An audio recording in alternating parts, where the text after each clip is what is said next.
Hi guys, what's up? My name is Sean Wayne and today alikat pag-usapan nga natin itong naging sagot ni BBM tungkol sa isang tanong sa kanya during an interview regarding sa pagiging no comment ni VP Sara when it comes to the WPS. The Vice President is part of the government. Not unlike before, pero ngayon talagang kasama sa administrasyon, not only the government in this administration. That's not the role of a Vice President or a Secretary of Education to talk about China. So I think we are all in line because I'm very sure that if Inday Sara had some very serious misgivings about what we are doing in terms of foreign policy, she will bring that to me. And wala naman ang pag pinag-uusapan nga namin, sabi niya, basta ako, trabaho lang ako ng trabaho. That's a good policy. So I don't think that it's something that we need to be concerned with. The Vice President. Okay, so malinaw na. This is not the first time, no? Pero even before sa isa kong video, I said it na hindi naman mandated para kay VP Sara yung magbigay ng komento. And even doon sa kanyang interview. It's not that she doesn't have any comment, she doesn't have anything to say. It's just that nire-respeto niya ang kanyang posisyon, lalo-lalo na ang posisyon ni PBBM when it comes to foreign policy. Naintindihan naman po natin, no, lalo na doon sa mga nagko-comment natin na very respectful. And I highly and truly appreciate you guys, no? Just so you know. Hindi ko masabi sa inyo yan lahat, pero in one go, I just want you to know na na-appreciate ko yung pagiging ano nyo sabihin na lang natin, very, very professional yung approach. Okay? Yun lang naman yung kailangan natin eh. Hindi nyo kailangan mag-English, hindi natin kailangan mag-Englishan dito. Importante rito, nagkakaintindihan tayo. Whether you want to deliver your thoughts in English or in Tagalog, ang pinaka-importante sa lahat dyan is we both understand kung ano yung point of view ng isa't isa. And not only that we understand, but we do respect, lalo na kung opposing pole tayo. Diba?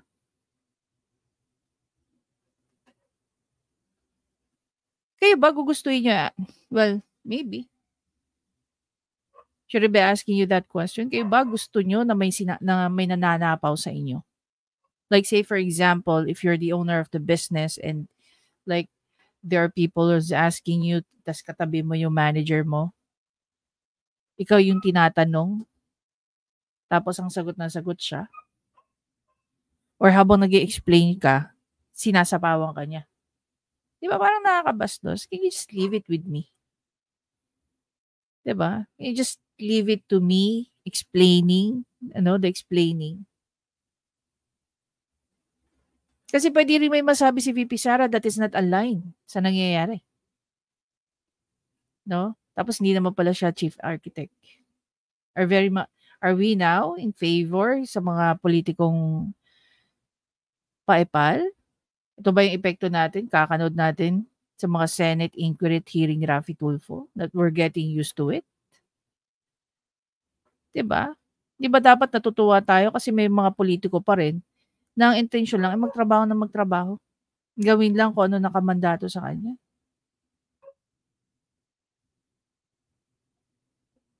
Alam mo, mas healthy para sa atin lahat is nagkakaroon tayo ng mga diskurso. Nag-uusap-usap tayo. Para makita natin yung best solution, best point of view. Maybe mas maintindihan ko yung point of view nyo, depende sa reasoning ninyo.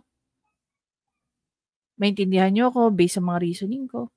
Diba? We exchange thoughts. Hindi yung i-impose natin sa isa't isa kung ano yung mga opinion na akala mo tama. Ako ay never claim naman eh. Kaya nga gustong-gusto ko nakikita yung mga opinion nyo eh. Kasi gusto ko laging sinasabi sa sarili ko, oo nga no. Kakabasa ko ng mga comment nyo. Diba? Mas lalo ko naiintindihan. Lalo na dun sa mga opposing pole. Dapat ang goal nyo is hindi nyo i-impose yung opinion nyo. ang goal dapat natin sa isa't isa is maintindihan natin yung isa't isa, bakit yun yung tingin natin. 'Di ba? Hindi yung 'pag inatake si ganito, kailangan kung umarte tayo, para tayong mga atakdog. Is that even necessary? Dahil sa usapin ng politics, hindi naman yan usapin na parang talipapa type na ano eh. Hindi yan. Hindi mo rin kailangan maging super talino or even matalino. Enough lang na kaya mong magbigay ng opinion. Hindi base sa opinion lang, opinion alone. Gaya nito. Oh. Mandated ba kay VP Sara yung magbigay ng komento sa nangyayari sa foreign policies? Yung mga nangyayari outside of the Philippines na ang dapat ang nagsasalita lang is si PBBM, DFA o kaya ang DND. 'Di ba? Tingnan nyo nga yung nangyari dun sa Marawi bombing. Noon na nagsalita si BBM. Ano sinabi ni BBM? Foreigner daw ang involved. Tapos biglang nagsalita naman ng AFP. Ano sabi ng AFP? Local daw. National daw. Pilipino ang involved. See? Kung isa lang nagsasalita dyan, like say for example, ipinasa na nila lahat ng report nila kay BBM. Pwede sana si BBM lang yung nagsalita. Commander-in-Chief yun eh. Di ba dapat in sync yung information between BBM at saka ang AFP? Pero bakit iba yung sinabi ni BBM at saka iba yung sinabi ni AFP? It creates confusion. And not only that, na-question yung credibility. Nino, na pareho. Ni BBM at saka nung AFP. Do we always want to have that kind of information being disseminated to us? Iba yung sinasabi ni BBM, iba yung sinasabi ng AFP. Tapos dito sa issue, hindi naman maliit na bagay ang issue ng WPS eh. Oh. Tsaka guys, if we're going to dip our finger sa issue ng WPS, kindly make sure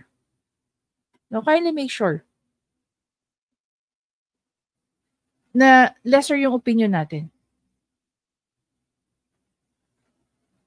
Kasi ako, feeling ko parang napaka-less pa nung alam ko about sa nangyayari sa WPS para magbigay ako ng mga commentaries ko about doon. Diba? Like yung explanation about sa militarization. So, dahil nakadaong ang BRP Sierra Madre sa Second Thomas Shoal. So, para sa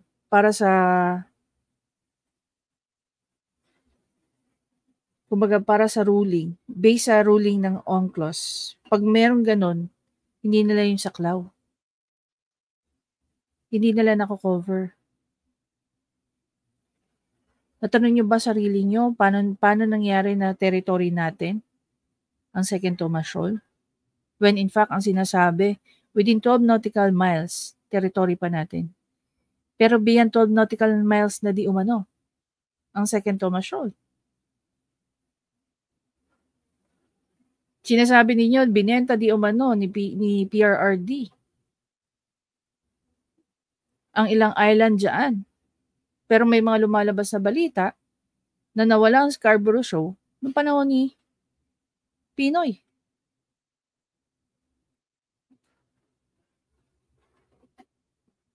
Diba? Ang dami, sobrang daming issues tungkol sa WPS na kailangan pa natin araling mabuti. Diba? Pag may nagsasalita about sa nangyayari dyan sa West Philippine Sea, West Philippine Sea, imbis atakihin natin yung nagbibigay ng impormasyon, intindihin natin mabuti yung binibigay nila mga informations nila, then ibangga natin yung sa ibang materials. ikaw rin makaka-conclude kung dapat mo bang paniwalaan yung sinasabi ng taong yan o hindi. Ang nangyayari sa atin, pag may sinabi sila, pro-China, atakehin nyo at kung ano-ano pa. Hindi ko po pinagtatanggol. Wala po akong pinagtatanggol dito. Ang sinasabi ko, dapat mas maging open-minded tayo. Kasi alam niyo kung bakit? Hindi natin alam kung ano ang pwedeng mangyari in the near future. Paano kung bigla tayong pumasok? 'Di ba? Sa giyera, anong gagawin natin? Magre-retreat tayo? Definitely, itong mga politiko na to. Baka even before that happen, naglayasan na yan dito. Sinong maiiwan dito? Mga pobreng Pilipino walang bisa sa kahit saang bansa. 'Di ba? Very recent lang, nag-press ko si PRRD, 'di ba? Oh, ang sabi ni PRRD, "Oh, kayo, ngayon na ang nakaupo diyan. Sige. Ipa-repair nyo ang BRP. Gawin nyo na yung gusto nyo, kayo na yung nakaupo eh." Oo nga naman, tama naman siya. O kayo na nakaupo, paggawa nyo na yung mga gusto nyong gawin. Pakonstrukan nyo yung island na yan, paayos nyo yung BRP Sierra Madre. Ngayon, pag nag-retaliate ang China, kayo naman din ang sisisihin. Ganun lang kasimple yun. Oh, sasabihin nyo pro-China ako, hindi siguro. Hindi siguro. Noong panahon ni PRRD, sobrang nag-iingat lang siya. Hindi siya duwag. Mahal niya lang ang mga Pilipino. Hindi ko naman sinasabing hindi mahal ni BBM ang mga Pilipino. Ang sinasabi ko lang, mas pinili ni BBM ang survival ng mga Pilipino. Dahil meron din siya mga mahal sa buhay na nandito sa Pilipinas. May anak. Bata pa yung anak niyang bunso. May maliliit pa siyang mga apo. At dahil lang sa kagustuhan natin sa isang bagay na it doesn't even guarantee kung atin ba yung talaga. Knowing that certain areas dyan sa WPS, marami tayong kaagaw.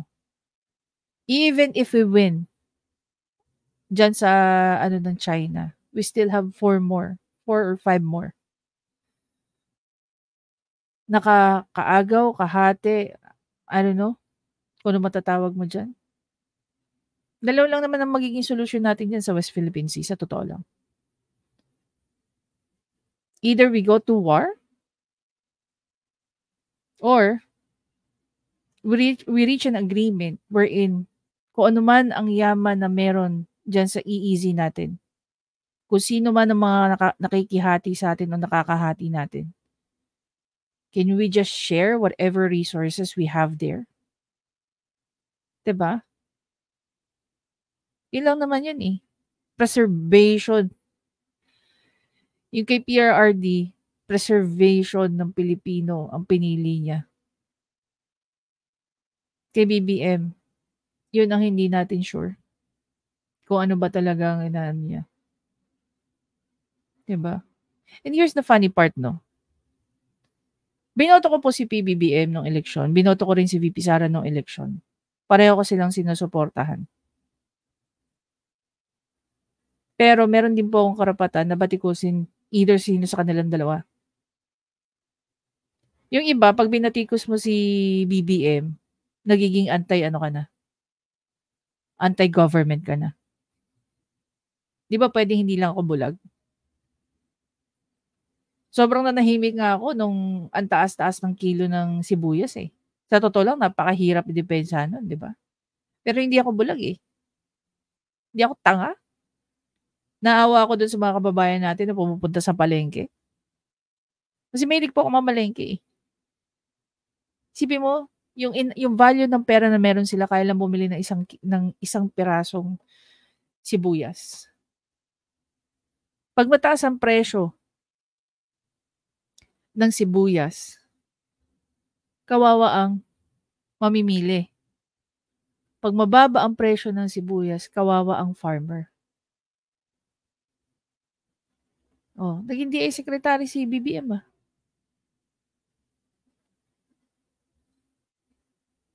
Yung iba sinasabi pinangako. Ako naniniwala ako hindi naman nangako si BBM tungkol diyan sa bigas na yan, eh. Dahil hindi naman yun yung sinabi niya talaga, eh. Pinangarap niya na bumaba ang presyo ng bigas sa 20. He somehow tried that. Pero ano naging resulta nun? 'Di ba? Let's just be honest, no? Pwede niyo naman tingnan niyo sa news, eh. Na-offer ang mga kilo ng bigas na 25 pesos sa Kadiwa store. And then eventually, ano nangyari? Kinasuhan sa ombudsman ng isang undersecretary ni PBBM dahil sa bigas. Bigas na di umano ay binenta sa Kadiwa store. 'Di ba?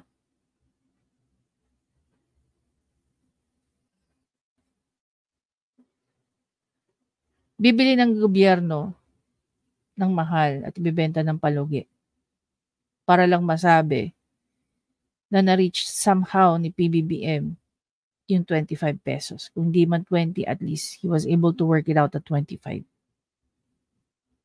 Favorable yun sa akin, hindi dahil bumili ako, pero nakabili yung mga pobre nating kababayan. Hindi siya naging favorable sa atin. Sa atin lahat, sa ating mga taxpayer. Kasi para paniwalain tayo na kayang bumaba ang presyo ng bigas ng ganun, bibilihin ng mahal at ibebenta ng mura. Siyempre sasabihin na kasi para makatulong. Oo, nandun na tayo. Pero hindi natin deserve yung ganung way. 'Di ba? E di sana hindi mo na lang binenta. Sana ipinamigay mo na lang. Kung napakalaki din naman yung ikalulugi mo. 'Di ba? Wag po sana tayo maging bulag-bulagan. Buti pa nga si Kayo tsaka si Mantemyong, eh. At yung iba diyan, naiintindihan nila kung bakit hindi ko kini-claim na ako'y loyalista or DDS. Kasi alam niyo kung ano yung nakikita ko. Marami po akong nakikitang loyalista na pag may nakikitang mali kay BBM, ayaw nilang batikusin. Pero gustong-gusto nilang binabati ko si VP Sara. Loyalista lang ba ganun? Hindi. Kahit DDS ganun, eh. Sana maging loyal tayo sa flag ng Pilipinas. Sana maging loyal tayo sa bansa. Sana maging loyal tayo sa konstitusyon. Sana maging loyal tayo sa kapwa natin. Hindi sa politiko. Kasi while you're looking at BBM right now, nakaupo dyan, magarbo ang suot. Meron tayong mga kababayan na naghihikahos. Alam ba yun ni BBM? I'm sure he knows that. Pero ano nagagawa ni BBM para maayos niya ang buhay ng mga taong yun? Sa level niya, he can do wonders. Diba? Pero ano nga ba nagagawa niya para mabago niya yung buhay ng mga taong to? Pagpasalamat natin, maswerte tayo kasi tayo nakakain ng 3 beses sa isang araw. Meron tayong mga kababayan na kumakain ng pagpag. Baka nga meron din tayong mga kababayan na kumakain pa ng dog food para lang makasurvive. We don't know. Ngayon kung lagi tayong loyal sa mga politiko natin, na pag may mali hindi natin binabatikos, then there's something wrong with you. 'Di ba? Tama na itama natin yung mali nila. Mali. Yung kahit nakakita natin mali yung ginagawa nila, hindi natin sila kina-call out. 'Di ba? The very essence ng ating constitutional rights, lalong-lalo na pagdating sa pagboto, is makapili tayo ng mga leaders ng bansa na tutulungan mabago ang buhay natin based kung paano nila pinapalaki at pinapaganda ang ekonomiya natin. gumagawa sila ng mga rules, laws, policies na naiaangat nila yung antas ng kabuhayan ng tao. Ano ba ginagawa ng mga politiko natin ngayon? Makikita mo sa mga anuhan ng tupad, 'di ba? Ano pa?